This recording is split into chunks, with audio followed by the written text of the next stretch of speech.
بسم الله الرحمن الرحيم. السلام عليكم، ازيكم يا بنات؟ عاملين ايه؟ يا رب تكونوا بخير في احسن حال. النهارده ان شاء الله هعمل معاكم كريم او شاور جل رائع جدا جدا. بيفتح البشره وبيديها نعومه وكمان بيديها ريحه جميله. ان شاء الله يعجبكم. تعالوا معايا نشوف المقادير مع بعض. كل اللي هنحتاجه في الوصفه دي، عندي هنا صابون الدوف، هتشتريها من الصيدليه بالشكل ده، طبعا انتوا عارفينها، هتبشريها بالمبشره العاديه. معلقتين كبار كريم دوف برضو هتشتريه من الصيدليه، انتوا عارفينه طبعا. هتشتري العلبه بالشكل ده، مش هتستهلكيها كلها، هتاخدي منها معلقتين كبار. عندي هنا معلقتين عسل نحل، معلقه زيت زيتون، معلقتين كبار نشا، وليمونه.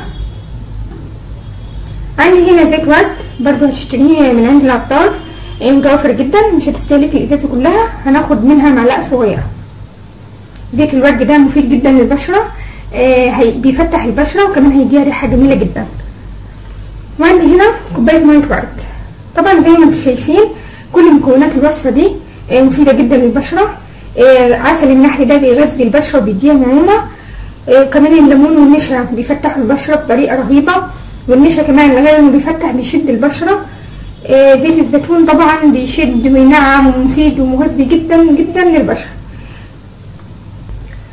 صابون الدوف وكريم دوف دول بيرطبوا البشره وينعموها، بيدوها ريحه جميله جدا.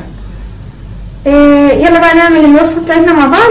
اول حاجه هنعملها، هنجيب صابون الدوف، هنحط عليها كوبايتين ميه مغليه ونسيبها تبرد شويه لغايه ما الصابون يدوب معانا.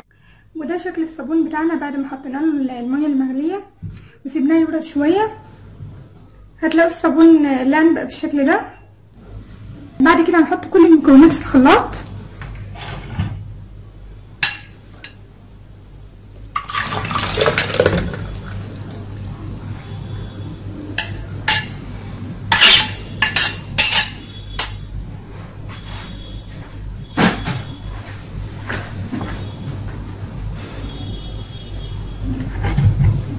كريم دوف،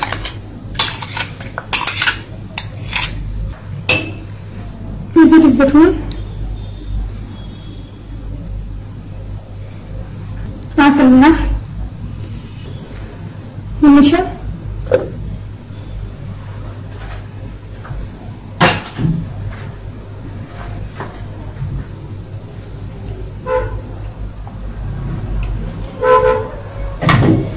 حوالي معلقه صغيره زيت ورد، ليمونه، واخر حاجه كوبايه الميه.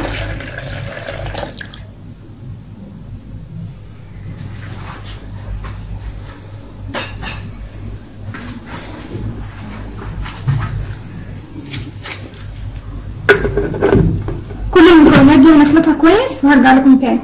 وده كريم الاستحمام بتاعنا بعد ما خلطنا المكونات كلها في الخلاط، هيبقى بالشكل ده. المقدار ده عمل كميه كبيره معانا زي ما انتم شايفين. لونه جميل جدا وقوامه كريمي كده ومتماسك. عايزه اقولك ان الكريم ده متستعملوش الا بعد مرور 24 ساعه تكون كل المكونات تماسك كويس مع بعض.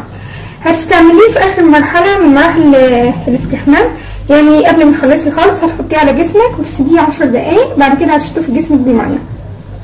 هتلاقي النتيجه ان شاء الله مضمونه جدا، هتلاقي نعومه وهتلاقي ريحه جميله. يا ريت تجربوه، كمان تقولوا لي رايكم فيه. وبكده نكون عملنا بنفسنا في البيت كريم استحمام او جل استحمام ريحته جميله جدا زي اللي هتشتريه من بره وكمان احسن.